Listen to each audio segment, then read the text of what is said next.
자유의지는 환상일까요?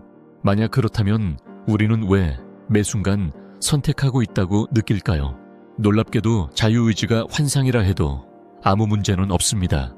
오히려 그 사실이 지금 우리의 불안을 끝내줄지도 모릅니다. 우리는 매 순간 스스로 선택한다고 믿습니다. 지금 이 영상을 볼지 말지, 이 음식을 먹을지 저 음식을 먹을지 우리는 나라는 의식이 의지를 내어 행동한다고 느낍니다. 그래서 우리는 자유의지를 가지고 있다고 믿습니다. 그런데 과학은 이 믿음에 질문을 던집니다. 대표적인 실험이 리벳 실험입니다. 실험자는 자신의 의식이 원하는 순간 버튼을 누르도록 요청받습니다.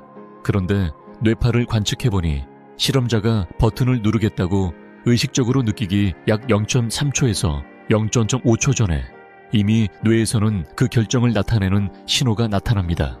우리 의식이 알기 전에 이미 육체에서는 결정이 시작되고 있었던 것입니다. 그렇다면 질문은 이것입니다. 우리는 정말 자유의지를 가지고 스스로의 운명을 결정하는 존재일까요?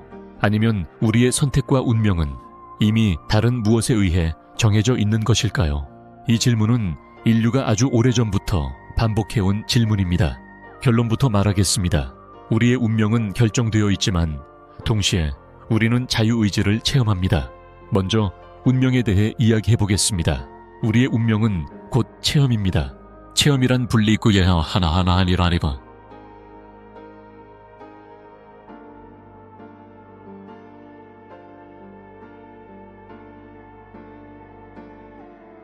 전체인 하느님은 시간과 공간의 밖에서 이 모든 것을 창조했습니다.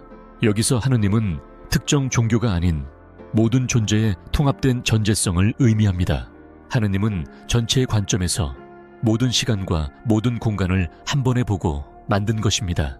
따라서 과거와 현재와 미래가 모두 이미 결정되어 있습니다. 하느님의 관점에서는 우리의 과거와 현재와 미래가 모두 지금입니다. 하느님은 지금 이 순간 우리의 모든 시간을 동시에 창조하고 있습니다. 그리고 그 창조는 우리가 끝없이 분리해서 통합으로, 고통에서 기쁨으로 체험해 나가도록 구성되어 있습니다. 그래서 우리의 운명은 이미 결정되어 있습니다. 그렇다면 우리가 자유의지를 체험한다는 것은 무슨 뜻일까요? 그것은 유한한 우리의 관점에서는 자유의지를 가진 것과 완전히 동일하게 체험된다는 의미입니다. 자유의지란 무엇일까요? 그것은 미래가 결정되지 않았다고 느끼는 상태입니다. 지금 내가 행동을 선택하지만 그 결과가 어떤 미래로 이어질지는 알 수 없습니다. 여기서 하나 상상해 봅시다. 만약 우리가 어떤 방법으로도 미래를 절대 알 수 없는 존재라면 그 세계는 미래가 결정되지 않은 세계와 무엇이 다를까요? 우리가 무엇을 선택하든 그 결과를 절대 알 수 없다면 그 체험은 미래가 열려 있는 것과 완전히 동일하지 않을까요? 놀랍게도 미래가 결정되지 않은 세계와 미래를 절대 알 수 없는 세계는 체험상 구분할 수 없습니다. 비유를 들어보겠습니다. 우리가 기차를 타고 가며 창밖을 보면 풍경이 뒤로 움직이는 것처럼 보입니다. 그런데 만약 기차는 멈춰 있고 풍경 전체가 실제로 뒤로 움직이는 세상에 있다면 우리는 그 차이를 구분할 수 있을까요? 불가능합니다. 두 경우 모두 우리에게는 똑같이 풍경이 뒤로 흐르는 것처럼 보일 뿐입니다. 미래가 결정되지 않은 세상과 미래를 절대 알 수 없는 세상도 마찬가지입니다. 우리는 두 세상을 체험으로 구분할 수 없습니다. 그래서 우리는 미래를 알 수 없기에 자유의지를 체험합니다. 미래를 절대 알 수 없다는 것, 그것이 곧 유한함입니다. 미래는 아직 체험되지 않은 나이자 무의식이며 분리된 나입니다. 분리된 나는 내가 누구인지 모르는 나입니다. 이 모름이 곧 체험을 만들어냅니다. 비유적으로 말하면 하느님은 뜨거움과 차가움을 동시에 알고 동시에 가집니다. 뜨거운 동시에 차갑고 뜨겁지도 차갑지도 않은 상태입니다.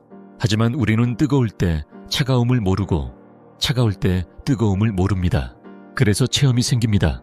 분리와 상대성은 이 모름에서 나옵니다. 부처님은 이것을 무명이라고 불렀습니다.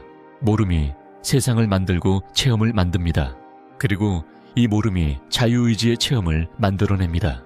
이 세상이 끝날 때까지 우리는 절대로 미래를 알 수 없습니다. 그것은 아직 우리의 능력이 부족해서가 아닙니다. 우리가 더 발전하면 미래 언젠가 알 수 있게 되는 것도 아닙니다. 과학에서는 이것을 불확정성 원리라고 설명합니다. 철학적으로 말하면 미래란 본질적으로 분리되어 있는 영역이기 때문입니다. 우리는 자유의지를 매우 중요하게 여깁니다. 그 이유는 자유의지라는 이 모름이 체험을 주기 때문입니다.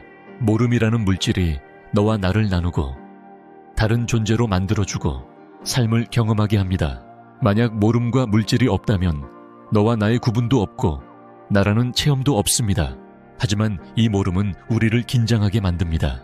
우리는 미래에 어떤 일이 올지 알 수 없습니다. 미래가 결정되지 않았다고 느끼기에 우리는 지옥 같은 미래를 상상하며 불안해합니다.